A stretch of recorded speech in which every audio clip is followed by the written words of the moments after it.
Bonjour et bienvenue à tous. Aux abords de Kurakovo, les combats atteignent un nouveau niveau de violence avec la destruction complète d'un bunker ukrainien lors d'une opération militaire minutieusement orchestrée par les forces russes. Ce bastion, considéré comme un point de résistance clé dans la région, a été ciblé avec précision par le 112e régiment de la 51e armée de la Garde, une unité d'élite russe réputée pour sa capacité à mener des opérations d'assaut stratégiques. L'attaque a été réalisée grâce à l'utilisation de mines anti-chars à détonation à distance, un arsenal sophistiqué qui permet aux forces russes de neutraliser des positions lourdement fortifiées sans nécessité de combats rapprochés. Selon les premiers rapports, les soldats ukrainiens présents dans la structure fortifiée avaient refusé toute reddition, optant pour une résistance désespérée face à l'assaut imminent. La détonation maîtrisée a engendré une destruction totale du bunker, causant la mort immédiate de l'ensemble de la garnison et détruisant en grande partie l'infrastructure défensive souterraine. L'efficacité de cette opération témoigne de la puissance tactique des unités d'élite russes, notamment dans des zones contestées où les positions ukrainiennes s'appuient sur des systèmes défensifs fortement retranchés. Les mines à détonation à distance, déjà employées dans d'autres théâtres d'opération, illustrent l'adoption croissante par l'armée russe de méthodes de combat technologiques permettant de frapper l'ennemi avec un risque humain minimal.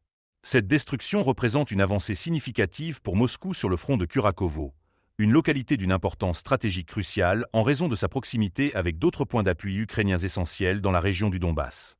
La disparition soudaine de ce bastion ukrainien prive les forces de Kiev d'un rempart solide pour défendre les voies de communication environnantes, augmentant ainsi la vulnérabilité des positions voisines. Les experts militaires soulignent que cette frappe décisive s'inscrit dans une stratégie d'usure russe visant à démanteler systématiquement les capacités défensives ukrainiennes.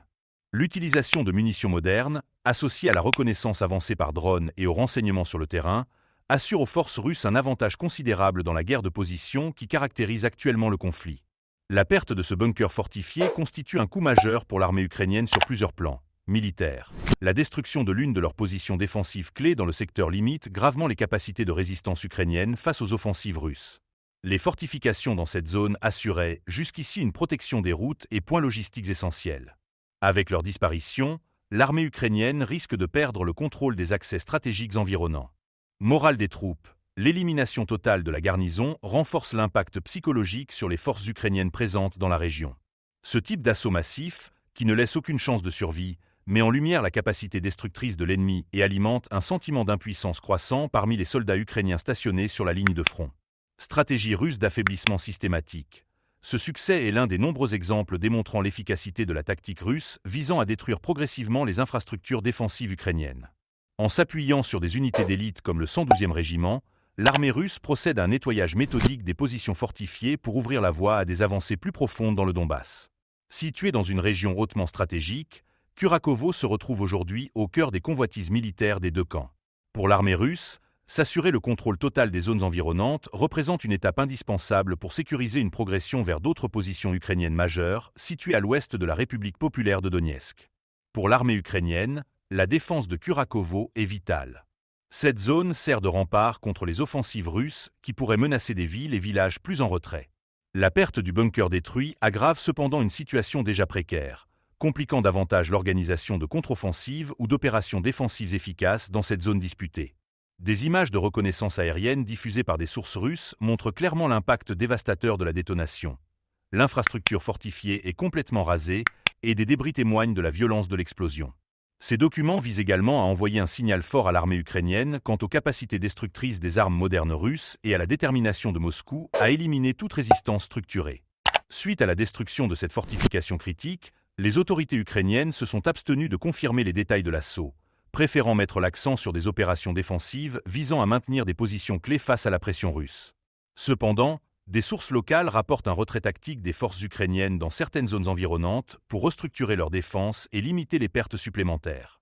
A l'inverse, du côté russe, la victoire est largement relayée par les chaînes de communication militaires et politiques, mettant en exergue non seulement l'efficacité de l'opération, mais également le moral élevé des troupes engagées dans ces combats décisifs. Selon certains analystes, cette frappe pourrait renforcer la dynamique offensive russe et ouvrir la voie à de nouveaux assauts coordonnés dans les prochains jours.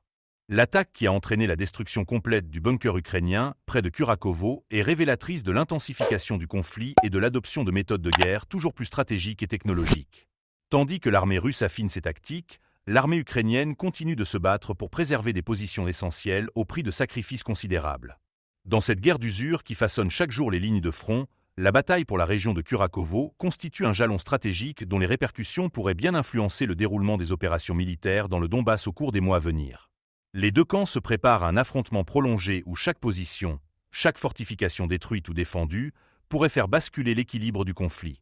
Dans la foulée de la destruction de l'importante fortification ukrainienne près de Kurakovo, l'ensemble de la région plonge dans un climat de tension et d'incertitude.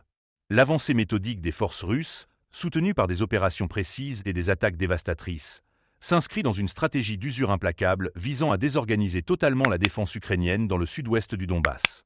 Le succès militaire obtenu avec l'anéantissement du bunker fortifié met en lumière l'intensité des combats de position, où chaque bastion compte et chaque mètre gagné ou perdu a un impact stratégique direct. Kurakovo, situé dans un carrefour logistique stratégique, joue depuis longtemps un rôle crucial dans la résistance ukrainienne dans le Donbass. Grâce à son réseau dense d'infrastructures, de routes et d'accès rapides vers d'autres points de défense majeurs, la ville représente un rempart pour les forces armées ukrainiennes qui tentent de contenir l'avancée russe. Perdre le contrôle de cette zone renforcerait la capacité des troupes russes à progresser vers l'ouest et à s'enfoncer plus profondément dans les lignes de défense de Kiev. Après la destruction du bunker, il est probable que l'état-major ukrainien ordonne des déplacements tactiques, repositionnant ses forces pour renforcer des défenses en retrait, mais cette manœuvre coûteuse risque d'exposer encore plus les troupes ukrainiennes aux attaques aériennes, aux tirs d'artillerie longue portée et à l'usage croissant de drones de précision. Les forces russes, quant à elles, exploitent ce succès pour resserrer leur emprise sur les zones voisines, utilisant des tactiques combinées d'assauts coordonnés au sol, de frappes aériennes ponctuelles et d'une surveillance constante du champ de bataille via des drones équipés de caméras haute résolution. Kurakovo devient ainsi un terrain symbolique du conflit où se joue non seulement un affrontement physique, mais aussi une lutte psychologique pour le moral des soldats et l'opinion publique. L'usage de technologies militaires avancées par les forces russes représente un tournant déterminant dans la gestion de l'offensive sur Kurakovo. Les drones FPV, First Person View, en particulier, sont devenus des outils incontournables pour assurer une surveillance permanente des zones ciblées. Grâce à leur portée et à leur précision chirurgicale, ils permettent aux troupes russes de identifier les points fortifiés et mouvements ennemis en temps réel, diriger les tirs d'artillerie avec une exactitude redoutable, minimisant les pertes collatérales tout en infligeant un maximum de dégâts, éliminer rapidement les unités dispersées, créant la confusion au sein des rangs ukrainiens. L'artillerie à longue portée, combinée à cette reconnaissance constante, joue un rôle central dans la destruction systématique des positions ennemies. En détruisant bunkers, lignes de tranchées et dépôts de munitions, les forces russes parviennent à affaiblir non seulement la capacité de combat des Ukrainiens, mais également leur logistique globale, essentielle pour soutenir la résistance sur ce front critique. Les conséquences humaines de cette campagne militaire sont lourdes. La destruction du bunker a démontré que les forces russes peuvent frapper avec une précision dévastatrice, ne laissant aucune échappatoire aux unités encerclées. Ce type d'attaque met en lumière un déséquilibre croissant entre les capacités défensives des deux camps et fragilise le moral des soldats ukrainiens, qui se retrouvent souvent confrontés à des offensives répétées sans moyens suffisants pour riposter efficacement. Les soldats stationnés dans des zones exposées, en particulier ceux déployés dans le Donbass, dénoncent régulièrement le manque de soutien logistique et aérien, comparant leur position à des cibles fixes pour l'artillerie russe. L'utilisation de frappes précises, accompagnée d'une guerre électronique avancée, limite drastiquement la mobilité des troupes ukrainiennes et rend encore plus difficile toute tentative de contre-offensive.